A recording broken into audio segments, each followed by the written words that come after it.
Mulla on ollut semmoinen mantra, tiiäks, monta vuotta. Joskus silloin, kun siis mä oon ollut tosi nuori. Mä en muista minkä ikäinen mä oon ollut about, mutta mä muistan tän niinku aina. Että mulla on ollut tää, että mä oon melkein se äijä, joka mä en halusin olla.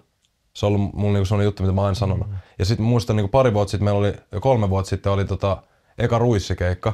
Ja sit mun frendi Matt, niin se kuvasi musta semmosen videon, kun mä, niinku ennen kuin menin lavalle, niin jotain mumisin vaan, silmätkin mä vaan mumisin jotain. Meillä oli se teltta ihan täynnä jengi. Ja sit mä mumisin vaan jotain, siis mä tajusin, että mä hoen siinä sitä, että mä oon melkein se äijä, joka mä en halusin olla. Mä oon melkein se äijä, joka mä en halusin olla.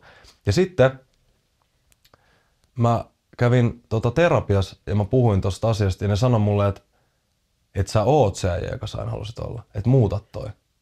Et koska jos sä mietit tolleen aina, niin sä et tuu ikin olemaan siellä, koska sä aina mietit, että sun pitää olla jotenkin enemmän. Niin ehkä se on joku semmonen tuohon vastauksiksi, ehkä se on joku riittämättömyyden tunne, tiedätkö se, että mihin se niinku menee. Että semmonen, että aina vähän niinku kelannut, että no en mä ikin saa. Tai tiedätkö mä oon vähän aina miettinyt, että no en mä ikin niinku, että ei se ole ikin minä, että se on aina toi toinen tyyppi. Että sit kun niinku ite onnistuu, niin sit niinku, sit on niin hämillä, että miksi minä? Tai tiedätkö, että vaikka on tehnyt, mä tiedän, että mä oon tehnyt enemmän duunia kuin suurin osa tuolla, ketkä on onnistunut, ja mä uskon, että ne on kaikki samaa mieltä.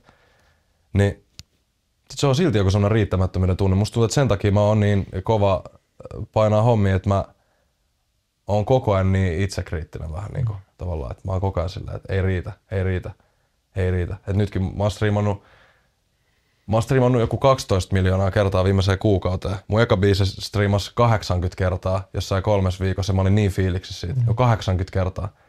Ja sit noi luvut on semmosia, että silti ajattelee noin, niin mä en usko, että se ikin loppuu ennen kuin sä itse vähän niinku osaat lopettaa se asia.